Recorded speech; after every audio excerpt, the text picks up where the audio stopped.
大家好，上一部影片补种菠菜之后呢，还有时间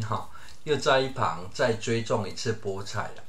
追种的原因有两个一个是看到舅舅家的菠菜脸色不太好虽然一看就知道出了什么问题不过已经80几岁了，就当作是运动也好了，因此就在这里帮忙种一些啦。另外一个原因呢，是因为看到了这里的土壤非常疏松而服从性不高的囝囝呢，终于绑到了也就可以多利用一下此处的空间而为何别处有更大的空间不种呢？却选择在这里的另外一个原因这是要试图解决夏天多雨时呢，土壤湿黏的困扰这也是为何之前会把种植重点摆在种植空间调整由于秋冬季节呢，能轻松种植的菜选择性太多了，现在顺道做设施的安排是要拿来面对天气越来越热的困扰很多作为呢，就是要趁现在气温开始下降时，趁机一起做了。不然等到天气转热时才要补做设施缓不济急之外呢，也没有测试过效果，会非常累人由于杂七杂八的资材呢一直堆放着现在这种比较宽板的木头呢，就拿来围出菜床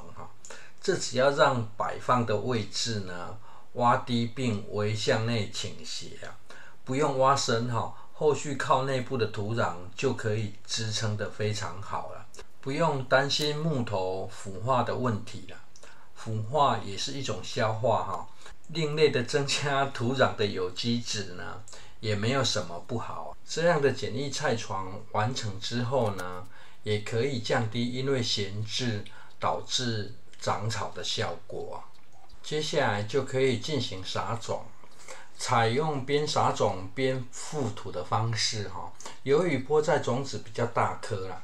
种子落下时可以看得非常清楚只要一次只取几颗分开慢慢撒呢，就可以撒得非常均匀而现在脚踩的位置呢，有个自然农法的效应忘记拍摄再找机会补拍由于杂草抑制席有很好的遮阳效果加上种植区域有环绕水池围绕着提供了蚯蚓很好的生活空间所以这走道虽然是比较常走踏的位置这也是为何此处呢还可以看到非常多的养分另外这样做呢，不用担心发生抢肥的问题因为这土壤是补铺在地表上原本一旁作物的根系是在地底加上叶菜类的根系呢没有那么深两者从土壤所吸收的养分并没有重叠这样进行浇水后，甚至还有将养分溶掉往下带的机会由于菠菜种子没有事先浸泡所以特别要注意撒种后几天得进行浇水这水比较多的位置呢，再从一旁取养分盖上去天然养分土吸水的能力特别好，小团粒结构呢还可以提供非常好的保湿效果。这样进行补覆土的动作呢，可以让菠菜长出后根系比较深一点，生长时可以站稳不易倒塌。这样设想出的优点种法呢，大概也只有家庭种植才方便执行个人的预判是菜色可以非常好这样种植后走道的空间算还不小不会影响到进出与浇水的便利性既然观众朋友都看到这里了，就顺道再补上一些育苗的安排这上方其实还有赶进度的育苗育苗时呢，在一旁的抑制席上贴上标签纸帮忙记忆也是一种很好的空间在利用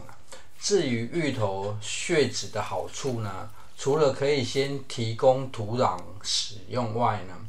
将水填满凹槽，除了浇水也有蔓延维持一旁育种土壤的湿度真的算是物尽其用，地尽其力的。谢谢收看。